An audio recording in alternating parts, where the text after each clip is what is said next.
aid. I got it. You got to love this technology. I know that there's trends of not doing Zoom, and I'm getting in favor of that in its own special way. But then when you can't make a meeting, it's nice to have the option. Absolutely. Well, we always like to get started off the morning by introductions. Please, Nick, tell us all about you. Good morning, I'm Nick Morris. I'm the Safety and Security Store and board member of the Highland Commerce Guild.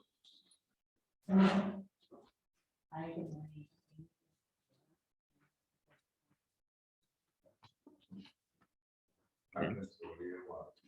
Our insurance agent and representative. You are the Hibernians.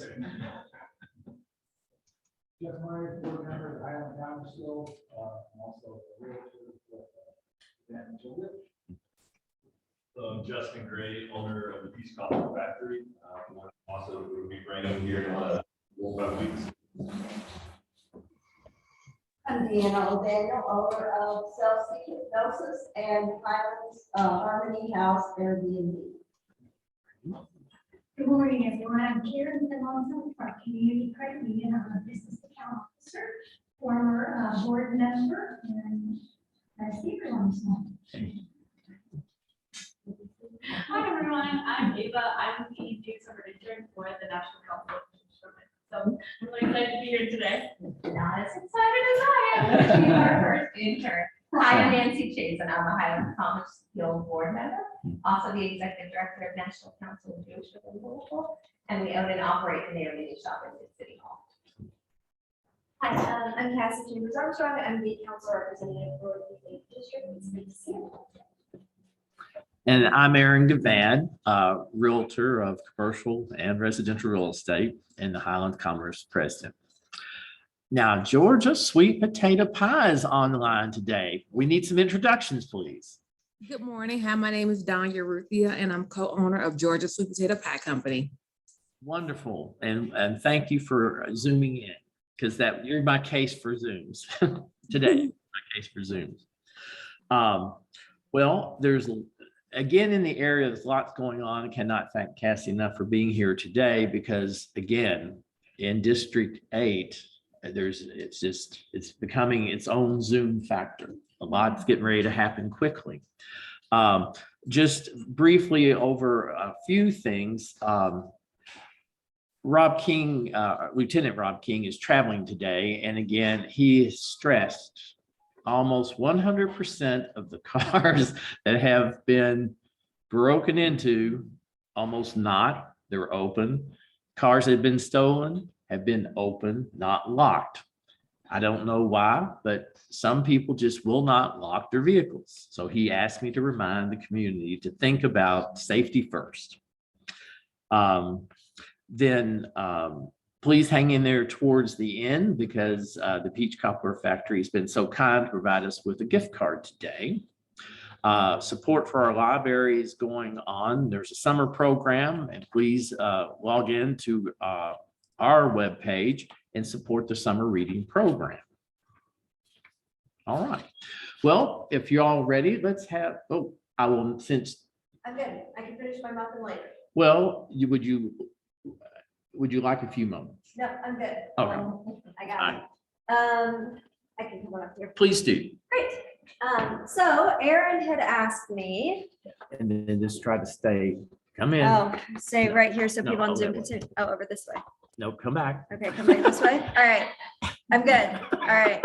I'm short. We have to adjust it. I need like a little box to see over the top of this thing. So Aaron had asked me to talk a little bit about some of the late night safety stuff that is going on. So we have a coalition of late night business operators that have been meeting, and actually it includes other stakeholders as well. It includes neighborhood association members, and includes members of Metro government, LMPD, Louisville Forward, who have been meeting to develop a set of best practice recommendations for late night operators. By late night operators, that's just sort of a fancy way of saying businesses that are open past midnight. Usually they're businesses that are serving alcohol past midnight. There are extended hour licensees from the ABC. So we know that last summer, as it got warmer, we saw a lot of people coming to Bardstown Road and a lot of gun violence issues coming along with that. So there are, and additionally, we've also seen in the media reports about an increased rise throughout the city of folks who are putting drugs in people's beverages. A lot of times we call these date rape drugs, GHB or Hypnol, and that we know that that's happening at some of our bars in the Highlands. So this group has been meeting to really think about what we can do to make it safer in the late night space, since we know Bardstown Road is a hub for that. We've been working for almost a year. We've come up with a best practices guide, which I believe Aaron and the Highland Commerce Guild has circulated. So it should be in your inbox. If not, it's also on my webpage now, so I can send anyone who's interested a link to it.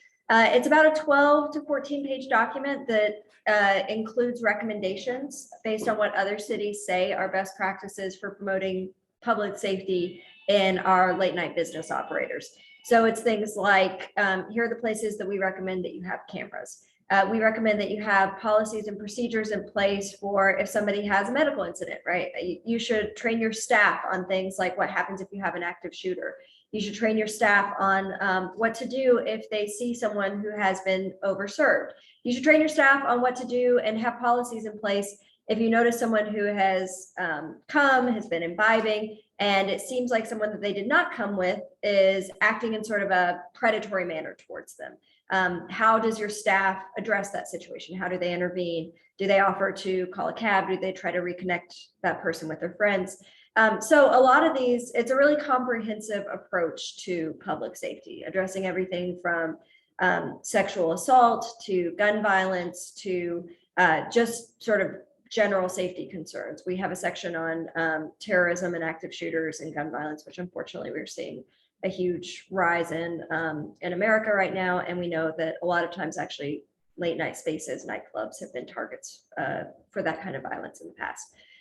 So right now there's an ordinance pending before council, which I filed. It should be heard next week. I think it has broad support on council to basically sort of codify this as something that our partners in ABC are going to distribute to all businesses. It's not a mandate for businesses. There's nothing in there that they have to do, but it's sort of requiring folks to get a copy. And ABC, and my conversations with them, they're going to set their priorities of businesses that they go visit based on who is or is not complying with different levels of this.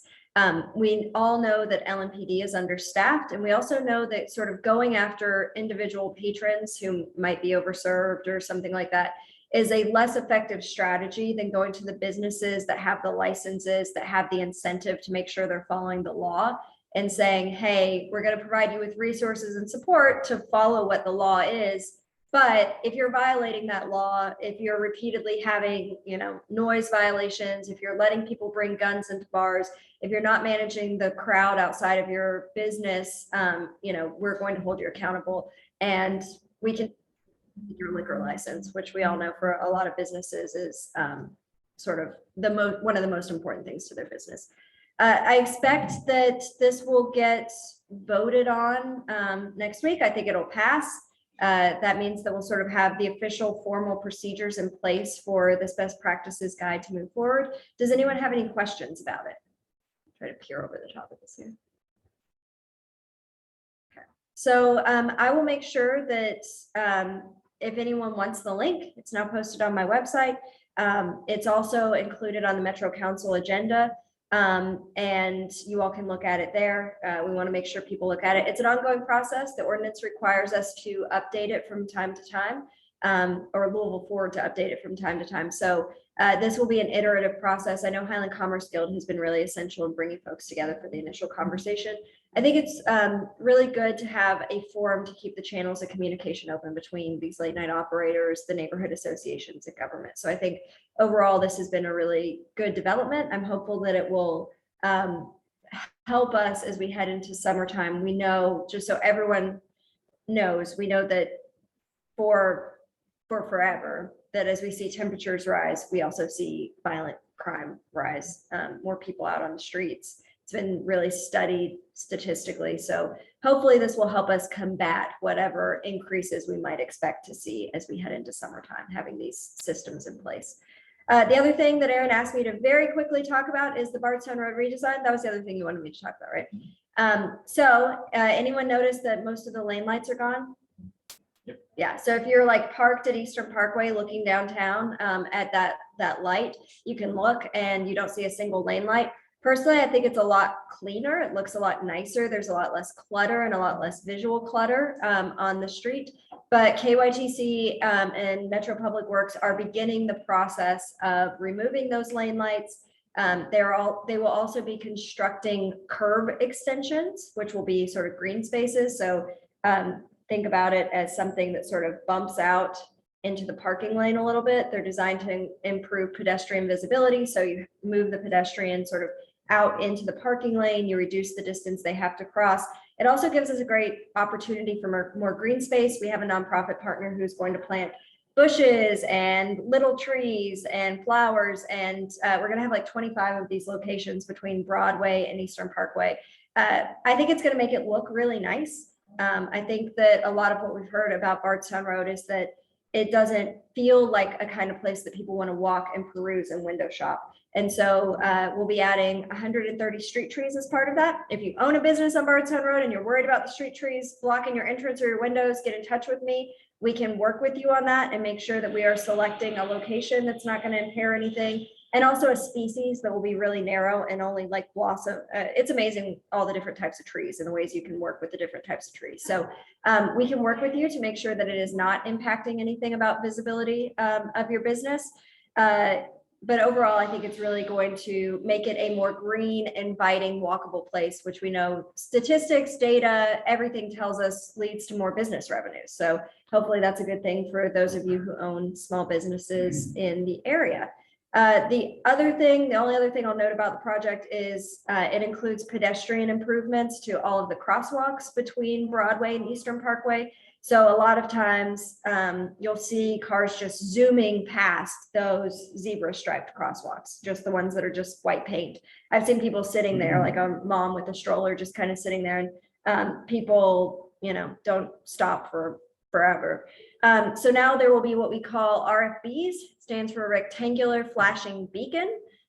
It is a button that you push. It's not like a full crosswalk with the box and the little walking person in it, but you push it and the lights start flashing to let vehicles know that there's a pedestrian there. They've been shown to be really effective. If pedestrians actually push them, there's a little bit of adjustment time in pedestrians actually pushing them. But been shown to sort of make people actually stop and improve pedestrian safety. So we're getting a bunch of those, which is really exciting and will make Bardstown Road feel more walkable. We are also getting one new crosswalk down at Morton Avenue in the original Highlands. That's one of the places we've had the most pedestrian strikes. We're what? Would be 5 crosswalks. 5 improvements, 1 new one. Yeah. So in the original Highland, just so you all know, we've just gotten some new data. 1 out of 4 fatalities involving vehicles in the city of Louisville are pedestrians that are hit by vehicles and killed.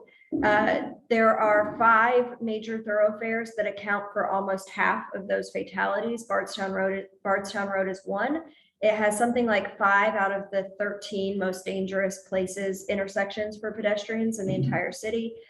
So we're hoping to really target that with this. And that was also the justification for adding the new crosswalk down in the original Highlands. As we know, late at night when it's dark in the bar district, there are people trying to get out to get into Lyfts or Ubers across the street. And we've unfortunately had quite a few fatalities of vehicles not seeing folks and people ending up dying as a result. So good stuff. Hopefully going to make it safer to be out and about on Bardstown Road. Any questions about that? Yes. I noticed that the speed limit on Bardstown Road is 35, and it seems fast for me. I wonder if the city has thought about maybe reducing it to 30 miles per hour. Yeah, so Bardstown Road right now is a state highway. I would love to change that and make it a local road. There are rules in place that state highways, you can't drop them below 35 because it is a highway. And it's an emergency vehicle connector. That's also the reason that we can't do any of those like raised we would never do speed bumps on Bardstown Road, but some other places do those like raised crosswalks that also help calm traffic. So as long as it's a state highway, there are rules about what we can and can't do. I think right now I like that the state's giving us $1.5 million for improvements. So I'm perfectly happy with it being a state road for the time being. I think after these improvements are done, we all know that Bardstown Road, it's the single biggest income generating commercial district for the city of Louisville. It should be a local road. We should have control over it. We should be able to be nimble and responsive and have events and make changes. And it should be something that's controlled within Louisville. Yeah. I missed the location of the new crosswalk. Morton Avenue, down in the original Highlands, that area that's really hard to get across. Anything else? And Cassie? Yeah. Can you tell us about when to expect that the roads will be repaved? Oh yeah, so we're going to totally repave the roads, restripe them, and it'll look nice. I will say for folks who aren't a fan of the current restriping plan, this is the worst that it will ever be in terms of traffic efficiency. So KYTC restriped the road, didn't change the traffic signals. That's going to change. So you'll see on and off construction on small projects, shouldn't interfere with much starting. I mean, now they're taking the lane lights down now. But sort of late June, early July is when you'll see the actual like milling of Bardstown Road and total repaving and restriping of Bardstown Road. Should take about 2 weeks. They'll have detour signs. It will be a mess. I'm sorry. Call me if it's a mess that we need to do something more than acknowledge that it's a mess about. But it does mean that we're going to be getting a nice new road with no potholes, nice new markings. The other thing that I'm personally really excited about is some of those traffic signal locations, like when you're trying to turn left from Bardstown onto Eastern Parkway, everyone, that's the place that backs up in the morning. Y'all know what I'm talking about, sort of that intersection of Bardstown Road and Eastern Parkway. Folks who are trying to turn left, there's no dedicated left turn signal. Couldn't do it whenever we had the ping pong lights because there was no way from an engineering standpoint to add a dedicated turn lane. We will be getting a left turn signal at Bardstown Road and Eastern Parkway, which will be great. So when I say this is the least efficient that you'll see it work, they'll be making changes to the striping pattern to accommodate some of the problems they see now. They will also, for the first time, be readjusting the traffic signals to do things like add turn lanes and make sure that the traffic signals are working with the road, which they have not done previously. So should be exciting stuff, should make it, if you feel like, you know, there's congestion in the morning, should hopefully be clearing some of that out. So nothing but blue skies and rainbows ahead. Right. I know. I'm like, I'm going to get so many calls about construction and people. Yeah. But appreciate y'all. If anything comes up, you all know how to reach me. Certainly Aaron and the leadership of Highland Commerce Guild know how to reach me. So appreciate your all's partnership. Thank you. I tell you, if anyone deserves a round of applause, Cassie's put up with a lot. So yeah. I have to honestly compliment her on her management style because she's inclusive. And that's the part that I think was missing along Bardstown Road. We're known to be inclusive, but behind the scenes, how many times have you been involved with multiple groups and you never could figure out who's doing what? So she has been very helpful. One bit of positive news in there, she mentioned the trees. During the meeting of the stakeholders, a group, it's the Friends of Bardstown Road, have participated in getting the trees planted along the private side. And it's been interesting between a private and public partnership. Along Bardstown Road is Trees Louisville. And then they're working where all the intersections come in. We've asked and we told them we wanted to help them promote the trees. And so we've been putting some postings out about adopt a tree. And they actually, in their link, which is in ours, but if you link in there, they actually say, if you want to take care of these trees, sign up. So I'm excited that they followed through. We had a communication, again, a meeting that Cassie invited us all to. And from that meeting, there is an active link to adopt trees along Bardstown Road. So one few orphans to deal with. Because I know from experience that the trees along Bardstown Road are the most abused. I'm sure they're going to form a union or something, protect our trees. Well, thank you. it's just mind-boggling, the things that are all going on at the same time, but again, addressing a multi-level of concerns. So thank you on that. Justin Gray is here today to give us a wonderful insights to the Highlands, a new dessert stop. So please come up and tell us all about.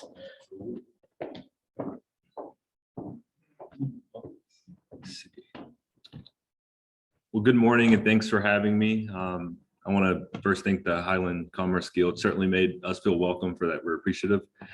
So the Peach Cobbler Factory, what we are, we offer 12 types of cobbler. We have 5 types of banana pudding, OG, Oreo, red velvet, Nutella. Did I miss one? No. And then we have 3 types of cinnamon rolls done 3 different ways. You can get a stuffed cinnamon roll, you can get a vanilla, or you can get a Nutella. We offer cold rush coffee, sweet peachy tea. It's bread pudding or The banana pudding? Yes, you can get the original banana pudding as well. It's by far the favorite, but definitely try the other ones as well. We also offer 3 kinds of milk, strawberry, chocolate, and vanilla for the kiddos that come in. And we're excited to come here. This concept started 9 years ago in Nashville out of a food truck and a farmer's market. So I own the Middletown location and the Elizabethtown location. So excited to bring it to the Highlands, as I know it's going to be very fruitful for both of us. And I'm excited to be here. Any questions thus far about what we offer and just anything about our menu? Where are you located? 2237 Bardstown Road. We actually had, I'm right beside as you're getting onto Bardstown Road, beside the McDonald's, right up the street on around that curve. It used to be a veterinary clinic years ago. I'm trying, it's right now. So the building that we just selected was going to be something different. It was going to be a role play building, and then that fell through. So I ended up coming in and seeing that location, thought it was advantageous for us to take a look at that. Definitely offered our customers more space, more outside accessibility. So we chose to kind of take a step back, relocate, and we're finalizing that right now. So we should be open around 4 or 5 weeks from now. We're just getting staffed and getting everything taken care of. And Justin, what will be your hours of operation? So we're going to be open right now from 12 to 9. Yeah, we feel it after around 9 o'clock at night. That's really, a different type of business that, that we're not really in. So yeah, absolutely. Absolutely. Yes, we have different toppings. You can get like peach cobbler, apple cobbler, caramel. You can get cinnamon peach praline, strawberry peach, blackberry, sweet potato. I mean, we have several different options as far as cobbler goes. And then, like I said, the cinnamon rolls, the sweet peachy tea, the cold rush coffee. It's a lot of great stuff. I started as a customer. That was the first, I think that's the best way to start a business, if you can be a customer of it yourself. So I think you guys are all going to love it.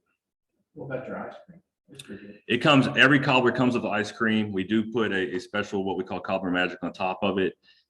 You can get cobbler magic with ice cream on the top or on the side. It comes free with cobblers as well, or a lot of people actually get it with their cinnamon rolls. So a lot of different options that you can choose from. We're actually looking at going to a potential breakfast option as well. So we're piloting that in another location. So a lot of different things on the horizon and a lot of different products.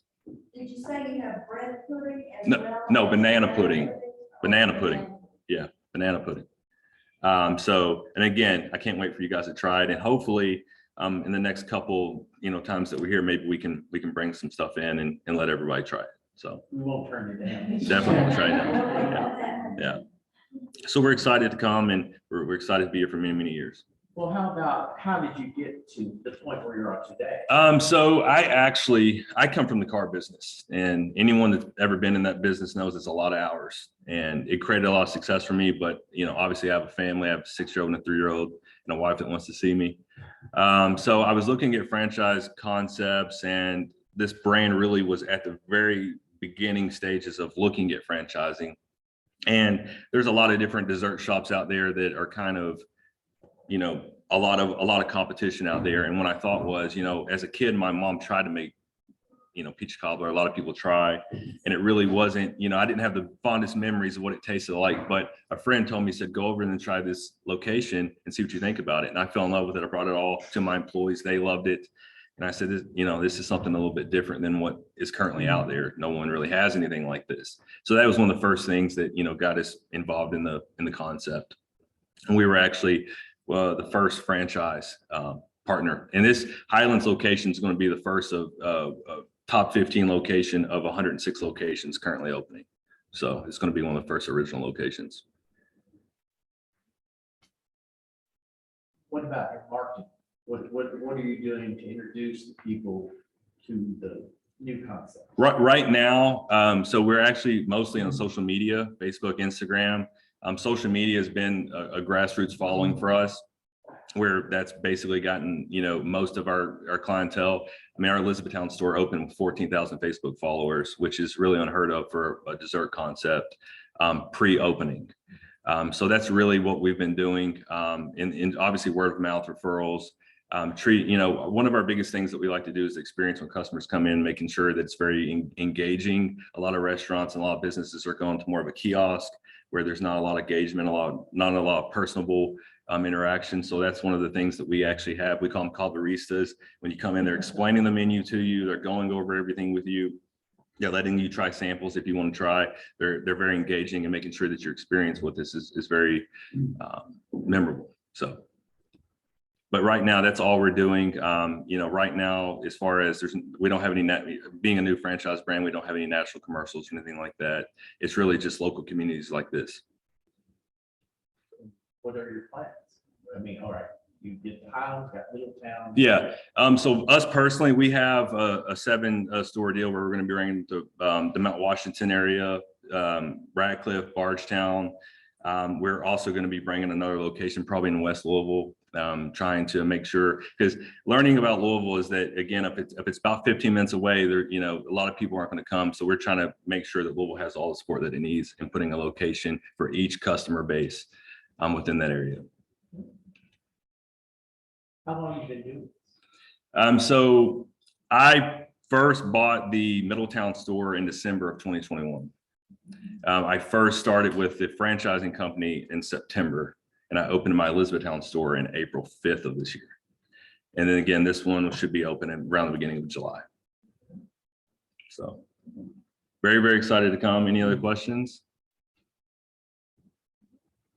I think you got them ordering. They're waiting for you to come back. Yeah, I know. Again, looking forward to coming back, and hopefully I think it wouldn't be a problem, like I said, next time that we can bring some samples for you guys. Thank you guys so much.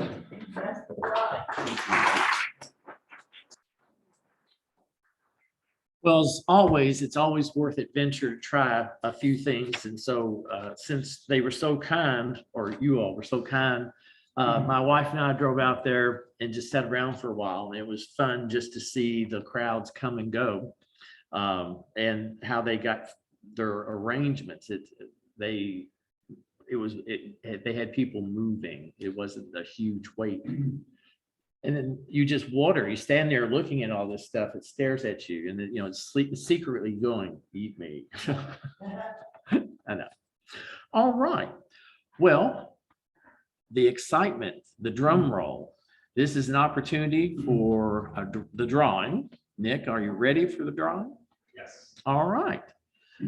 I cannot thank Nick enough. He constantly helps fill in all the blanks and does the important stuff. Well, first I would like to say we have a real peach of a deal today for the lucky winner. And appreciate Justin very much for offering the $25 gift certificate. So without any further ado, we'll have Aaron select. Oh, Lord, I want to win it.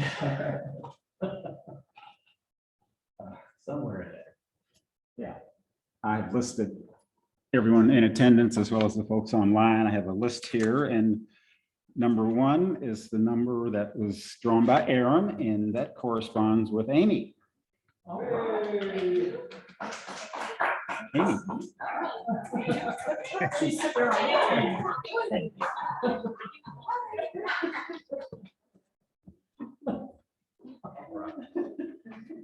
Oh, Lord. no matter what, we try to have a good time with all the craziness that goes on. Well, one exciting point coming up is we call it Shameless Promotions.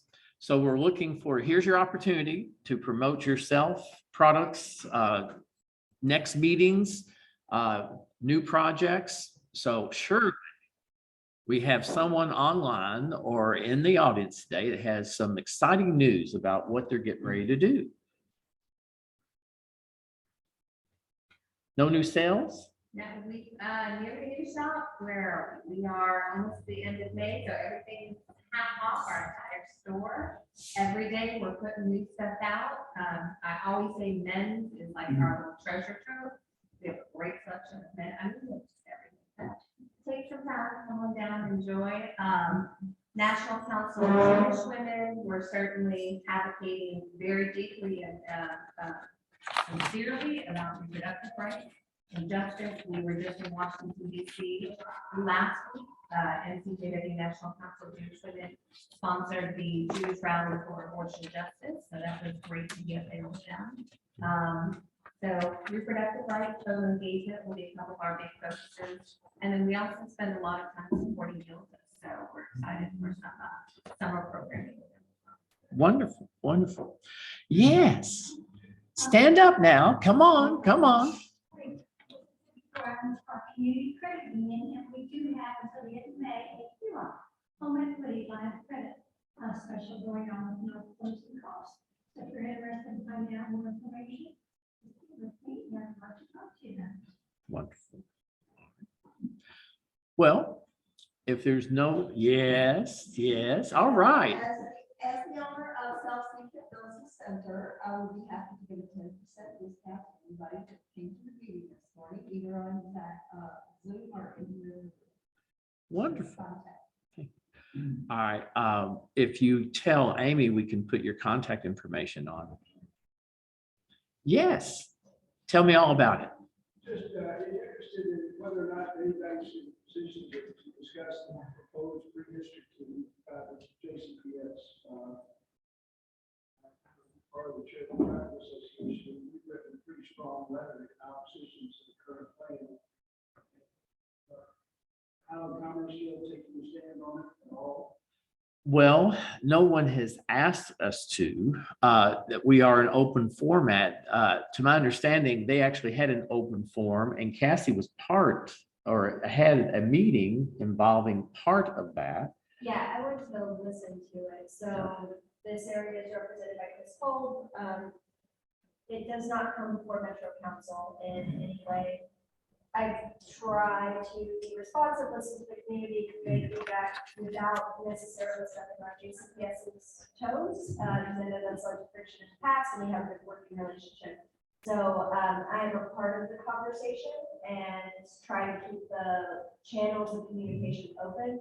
At that meeting, school board member Cole, Dr. Cole, said that he had not yet decided if he would support or oppose the, I'm assuming you're talking about sort of cutting some of the church sidewalk.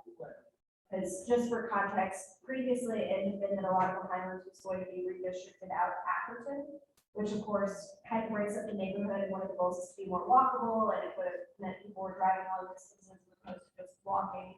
And we want to really encourage that sort of walkable communities. We are the place in the city that's situated for that.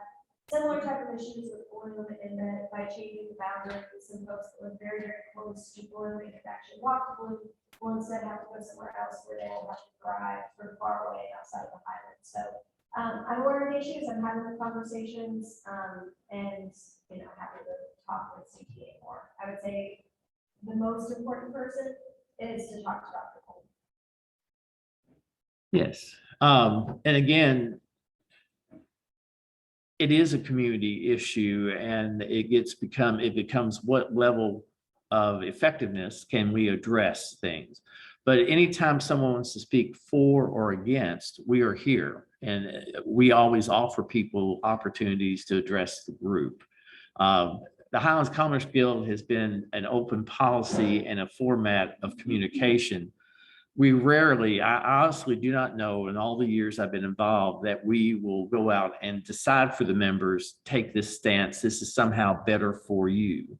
But we brought in, if it's a tax issue, the people involved in that. If it's the traffic issues, we bring the people in. If it's something with your elected official, they've been so kind all these years since 1974. The council member has always associated with the Highlands Commerce Guild and formed a working open format. Is there anything else? The only other thing I would say on that is I'd be happy to, if we need to host a follow-up conversation, I sort of helped get Dr. Kolb and JCPS representatives and everyone in a room, and I'm happy to do that again. It sounds like Aaron. Oh, is always happening. hey, I mean, that's what I feel that's really one of our strengths is we always try to update our list. The board members and I sat down and went through thousands of these past contacts, trying to, make it more effective. And so we were happy to create, get a meeting space and create the meetings. The bar and restaurants were one of the avenues that we did create it. And from that, there have been some very positive spinoffs. We talked about the best practices, that's part of it, but also now there is a group of people willing to communicate, and we're on like a 2-week basis. And that's something we've never done before. So keep asking. And again, happy to form a format and get the word out and let people hear what the pros and cons are. If there's nothing else, Casito products in the rear, a nice variety, and they were hot out of the oven. I mean, the word hot. Thank you for being here, and please stick around, talk.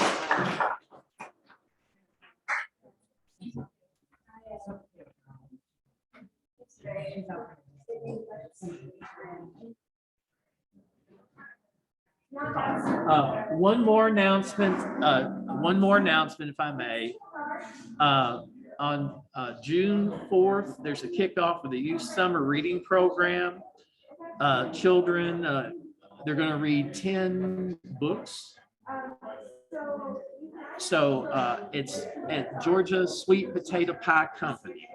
So we'll put the contact information online. Okay, Amy? Put the contact information. And thank you for posting.